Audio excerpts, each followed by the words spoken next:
Assalamualaikum warahmatullahi wabarakatuh. Dalam video kali ini saya akan memaparkan mengenai wawancara yang efektif untuk asesor Bank SM. Dengan saya Neng Nenen Mulyaningsih dari PCA kelas 2. Nah, seperti kita pahami bersama ya, pada saat akan melakukan wawancara, baik pihak yang diwawancara ataupun yang mewawancara sama-sama harus menyiapkan. Dalam hal ini yang mewawancara yaitu asesor ya, asesor Bank SM. Nah, beberapa hal yang harus disiapkan oleh asesor sebelum melakukan wawancara yaitu pelajari seluruh instrumen akreditasi Satuan Pendidikan 2020 dan tentukan butir mana saja yang memerlukan penggalian data lewat wawancara.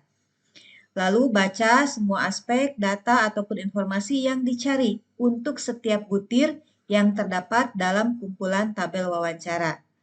Ada kemungkinan satu wawancara mencakup data yang diperlukan dalam beberapa butir pernyataan.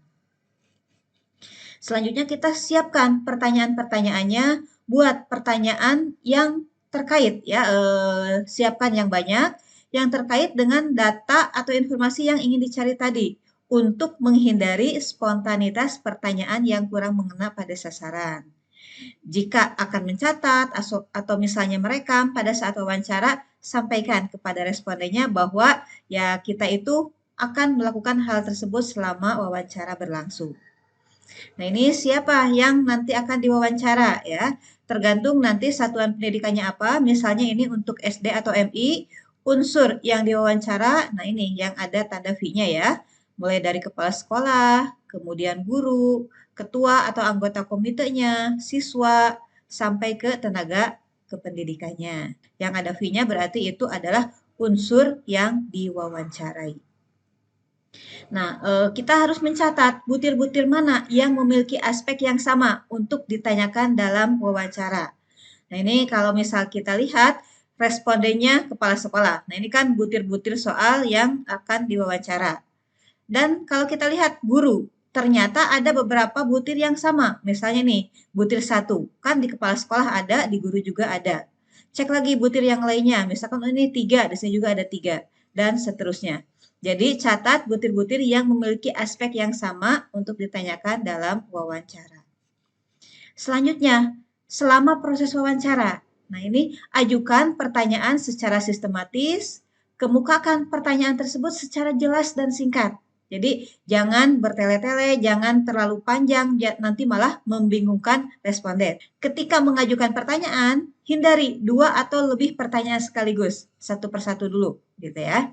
Nah, pertanyaan-pertanyaan tersebut disampaikan dengan ramah, sehingga dapat menciptakan suasana akrab dengan orang yang diwawancarai. Dan selama proses wawancara berlangsung juga, asesor hendaknya bersikap sebagai pihak yang netral. Artinya tidak memihak pada satu pendapat. Jadi asesor harus netral. Nah, asesor juga hendaknya tidak mempengaruhi sikap, pendirian, ataupun emosi-emosi responden atau narasumber yang diwawancarai.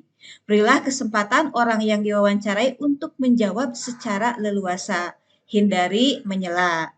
Mintalah penjelasan kepada yang bersangkutan apabila terdapat jawaban yang meragukan. Kemudian beri juga pertanyaan yang memotivasi mereka untuk memberi respon. Jaga sikap pada saat responden menjawab, posisi asesor harus menyimak dengan sungguh-sungguh. Hindari menggunakan gawai atau HP ya, kecuali tadi untuk keperluan merekam jika diizinkan. Ajukan pertanyaan terbuka yang mengarahkan pada jawaban yang tidak hanya fokus pada salah atau benar. Misalnya, mengapa hal tersebut bisa terjadi? Apa alasan Anda mengatakan demikian? Jadi, pertanyaan terbuka yang membuat responden menjawab dengan cara yang menjelaskan, bukan hanya sekedar menjawab iya, tidak, sudah, belum, seperti itu ya. Beri mereka juga waktu yang cukup untuk menjawabnya. Hindari mengambil kesimpulan secara tergesa-gesa dari jawaban responden. Hindari juga mengajukan pertanyaan yang tidak terkait langsung dengan kegiatan visitasi. Nah, di sini ada beberapa tips untuk menghemat waktu wawancara. Pertama yaitu buat tabel atau catatan pertanyaan-pertanyaan untuk guru, kepala sekolah, orang tua, siswa, itu secara terpisah ya, pada kertas yang terpisah atau kalau di komputer pada Windows yang lain, supaya tidak tercampur. Dan buat pertanyaan, seperti tadi sudah disampaikan dengan kata tanya terbuka. Seperti bagaimana, coba ceritakan, mengapa ini begini, boleh dijelaskan kenapa itu begitu, dan seterusnya. Ya, sehingga memberi kesempatan kepada responden untuk menjelaskan. Lalu tanya satu pertanyaan dulu, setelah dijawab baru beri pertanyaan lain yang dapat menggali informasi. Begitu seterusnya sampai asesor mendapatkan jawaban. Buat suasana yang rileks tapi serius ya dengan hal-hal yang ringan atau perkenalan di awal wawancara sehingga suasana tidak tegang dan membuat guru bercerita dengan bebas. Ya ini responden ya dapat menyampaikan atau menjawab dengan bebas. Nah, sejak pandemi dilakukan wawancara secara daring juga ya, selain luring ada wawancara daring. Nah, ini untuk tips untuk menghemat ya wawancara daring. Jadi, pada saat wawancara daring, buka daftar pertanyaan untuk responden atau guru ya atau kepala sekolah.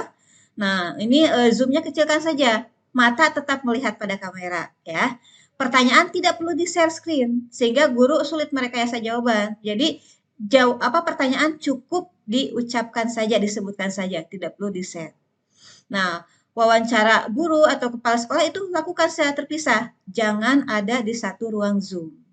Minta guru memutar kamera ke seluruh ruangan untuk memastikan tidak ada siapapun ya di ruangan wawancara dengan responden tersebut. Seperti itu. Oke, barangkali itu saja teknik-teknik wawancara untuk asesor BAN SM. Semoga bermanfaat. Terima kasih. Wassalamualaikum warahmatullahi wabarakatuh.